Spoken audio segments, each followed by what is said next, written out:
Pero meron akong apat na natutunan mga kapisngi. Yung una ko natutunan is kung paano mahalin at mas paniwalaan si Lord. Pangalawa, kung paano mag-value ng family. Pangatlo, paano mag-value ng mga taong nagmamahal sa paligid mo. At yung huli mga kapisngi, yung pang-apat is kung paano i-value yung sarili natin. Ang natutunan ko pa rin na lalo akong nakontento sa buhay at nakontento tayo kung ano man yung meron tayo. Hindi natin pwedeng yakapin kung hindi natin yan kayang yakapin. Ang natutunan ko noong 2023 is lalong kumapit kay Lord.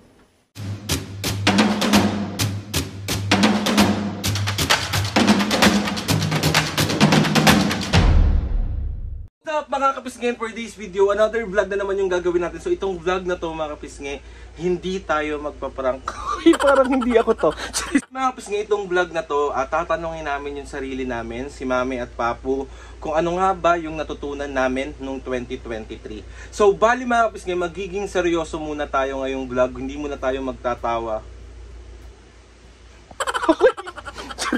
Ako personally mga kapisngi, gusto lang din namin i-share sa inyo kung ano nga ba yung mga natutunan namin noong 2023. So ayun, bali uunahan ko na kung ano nga ba yung mga natutunan ko. So bali mga kapisngi, bali may next vlog to. Itong vlog naman na to is yung ano naman yung gagawin namin ngayong 2024. So sobrang para sa akin na sobrang interesting marinig ng side ni Mami about dito. Kasi ako sobrang vocal ko sa lahat ng bagay. So gusto kong malaman kung ano ba yung nasa utak ng Mami at Papo.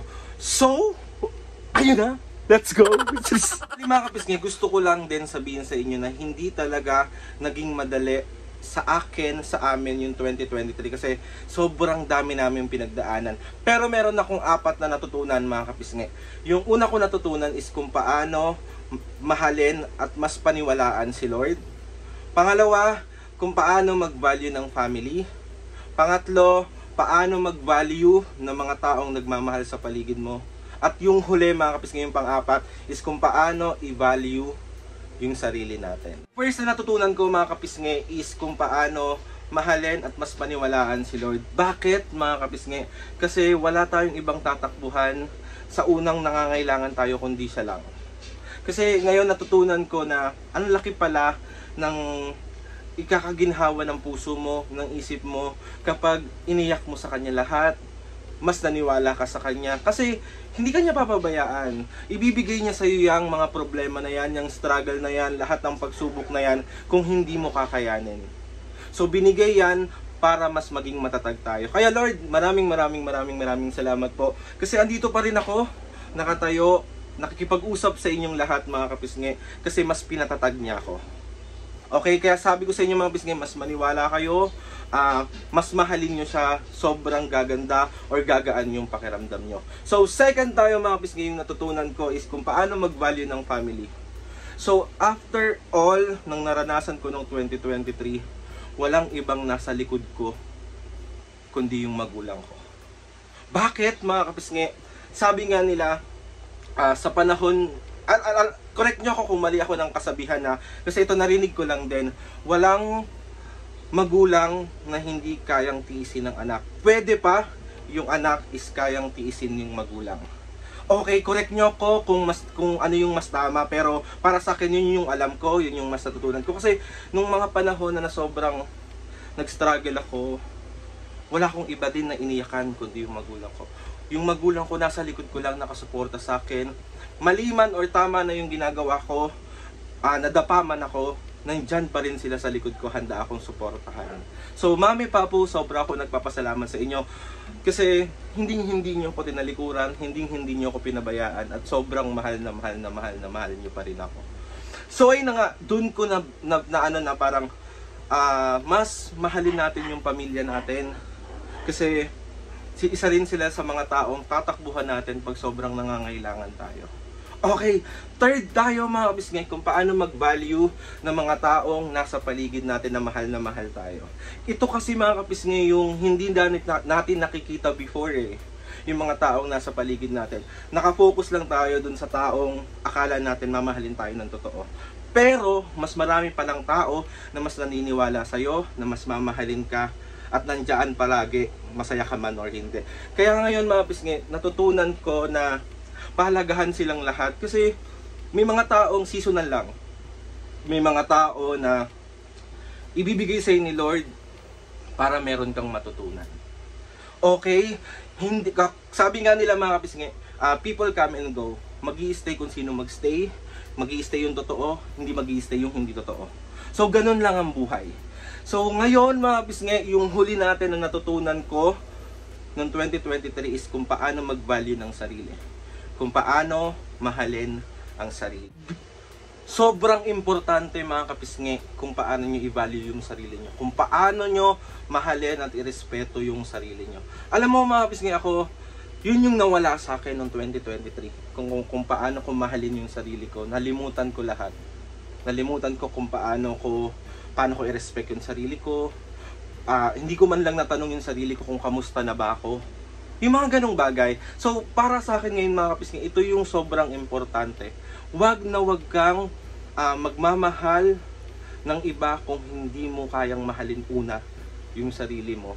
Bali mga kapisngi, mas natutunan kong mahalin ng sobra yung sarili ko.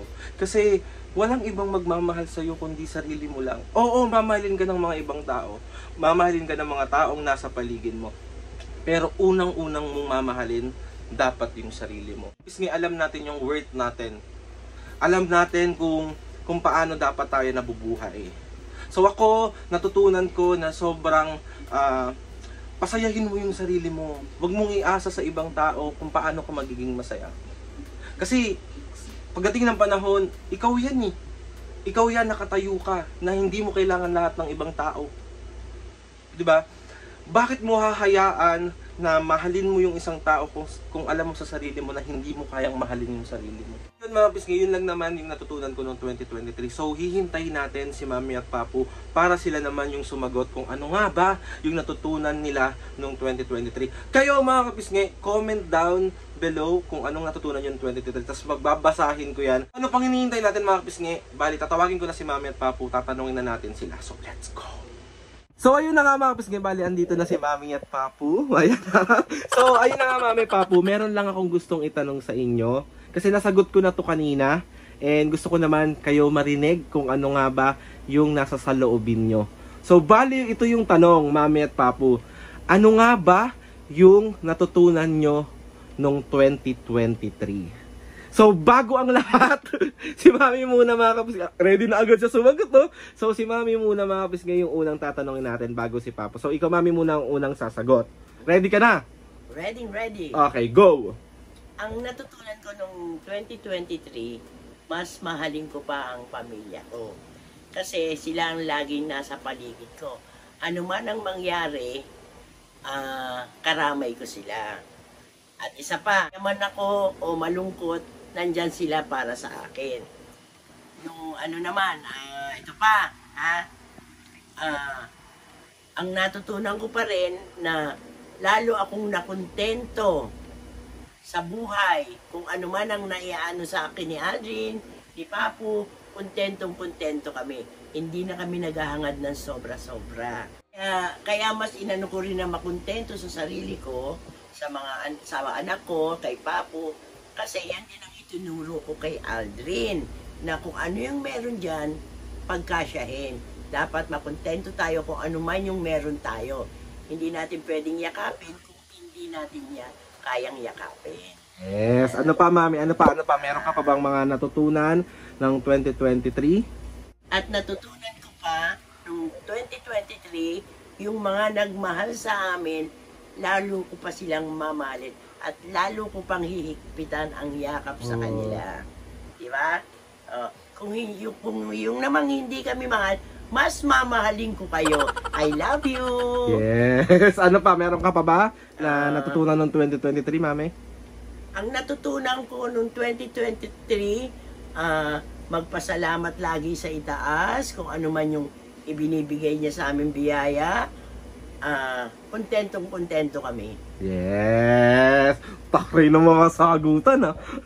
So, si Papu naman, mga kapisngi, ang hihingaan natin. Ikaw, Papu, ano nga ba seryoso siya. Ano nga ba yung natutunan mo nung 2023? Ako, ang natutunan ko nung 2023 is lalong kumapit kay Lord. Correct. Ilapit ng yung mga taong nagmamahal sa amin ilapit ko rin sila kay Lord. mas ang pagpe-pray ko sa kanila is buong buo. Family ko, sa lahat ng family ko at Kapisngi family. Mahal na mahal namin kayo. Kasama kayo lagi sa pray namin. Yes. Ano pa, Papo? Ano pa ang natutunan mo noong 2023? Sa mga taong hindi ko nakasundo, talagang nilapit ko kay Lord na magpatawad na. Yes. Di ba? Kailangan para lumuwag ang kalooban ko, ang dibdib ko, ang pag-iisip ko. So, move on na. Yes, tama yan. Okay. Ano pa, Papo? Ano pang natutunan mo ng 2023? Siyempre, ang natutunan ko noong 2023 at ang sabi nga ni mami nyo, parang dodoblehin ko pa yung bonding naming family. Yeah. Mas lalo ko pang sasarapan ang mga luto ko para sa kanila. So, yung natutunan mo ng 2023, masasarapan mo pa? Mas lalo ko pang 2024 is sasarapan ko pa. Lalagyan ko pa ng puro puso. Puro puso. Para masarap, di ba? Tama. Kaya sa mga nagmamahal sa amin, maraming salamat lahat sa inyo. Family namin. Doble-doble ngayon ang bonding natin. Yes. So, ayun na nga, Papo. Ano pa ang natutunan mo nung 2023? Meron pa ba? Meron ka ba bang natutunan? Dapat tutunin mo yung mahalin mo pa rin ako. Siyempre naman, ikaw naman. Dagdagan mo pa. Buong buo na nga yun. Okay. Ano pa, Papo? Ngayon, sa inyong mag-ina ko, kung meron man akong minsan nakasimangot ako, minsan siguro may nararamdaman ako. Kailangan sakyan nyo rin ako. Say sorry. Para Say sorry. Sorry. Love you. Diba? So, ayun yung, Papo, yung natutunan mo ng 2023 na parang mas babaguhin mo siya. Yes. Yes, kasi si Papo, mga Kapisngi, Huwag ka na magsisimangot. Sisikuhin ko ang mukha mo. nagmana ako kay Papo, maldito. Hindi naman, pero ako naman madali akong magpatawad madaling mawala yung ano ko. Kasi tama. mas gusto ko yung hindi ko pinatatagal ang problema. Kailangan kagad ultimo ora pagka nalamang may problema, kailangan tutasin mo kagad. Yes. Para hindi lumawak yung gulo, yung ano na. So, ayun na nga, Mami Papo, kayo. Meron pa ba kayong gustong idagdag na may mga natutunan kayo noong 2023? Meron pa ba? Ano na, yung mag-exercise. Mag-exercise. Kailangan din namin ni mami nyo na mag-exercise tuwing umaga. Exercise tayo tuwing umaga. So ayun na mga Kapisngi, Mami Papo. Bali, ako meron pa akong idadagdag doon sa natutunan ko noong 2023. Natutunan ko noong 2023, Mami Papo at mga Kapisngi, na tawag dito, kung ano yung 2023 ko, kung paano ako magmahal sa magulang ko, ganun pa rin ako ng 2024. Ay, taray, natutunan ko yun. Kaya natutunan ko na mas mahalin nyo yung magulang nyo palagi. Okay. So, wala na kayo dadagdag, Mami Papo? Wala na. Wala na ikaw, Papo? Kasi, paano nyo kagad, iparamdam nyo sa mga magulang nyo yung pagmamahal. Yeah. Kasi, Hanggat nandyan sila, bigyan nyo sila ng bulaklak. Kesa pag wala na sila at saka kayo magbibigay. Huwag naman. Yeah. Hanggat tuminga sila, hanggat nakikita nyo silang gumagalaw, ipakita nyo ang pagmamahal nyo. Yes. Diba, Papo? Let's go. So, let's go 2024. Kahit umabot pa ng 2030, hindi kita kikis. So, ayun na nga, Mami Papo. Bali, natapos na nga yung 2023. So, nandito na tayo ngayon sa 2024. Bali, ang next vlog natin, ano nga ba yung next step at ano nga ba yung gagawin natin ngayong 2024? Ballroom dancer. So, Mami Papo, meron ba kayo shoutout ngayon? Yes, Shout ma'am. out. Saan na yung shoutout mo? Shout out. O, akala ko ba nag-exercise ka na? Mag-exercise nga tayo. Saan na ba tayo? Ito na. Again. Shoutout kay Aquisap family ng Dubai. Shoutout! Jonel Matias ng Albay. Shoutout! Kiesa 26 ng Tacloban City. Shoutout! Tacloban City pala. Takluban si Erika Perez ng Caloocan. Shoutout! Ruby Ariola ng Italy. Shoutout! Rachel Maria Tupas. Shout out! Shout out! Regine Estrito 1177. Shout out! Geraldine Pereras. Dalawa na lang. Lenny out! Magan 4105 ng China. Shout out! Ano Jo- ba? Ayusin mo naman kasi. Jo Lapu-Lapu. Shout out! So ayun na mga biscuits, sa mga gusto magpa-shoutout dyan, comment down below lang. And ayan, si Papo, sabi ko nga sa'yo, nagbabasayan talaga ng mga shoutout. Dami pa Ang oh. dami pa. So ayun na nga mga kabisngi. Comment nyo mga kabisngi kung ano natutunan nyo ng 2023, magbabasa ako. So let's go. So ayun na nga mga kabisngi. Please subscribe to my YouTube channel and click nyo lang notification bell para lagi kayo updated sa mga videos namin. Kapag meron kayong gusto i-suggest ng mga vlog, challenges, prank, comment down below lang or i-PM nyo lang ako at gagawin natin lahat yan. So Mami at Papo, 1, 2, 3, go! Mga kabisne, see you on my next vlog.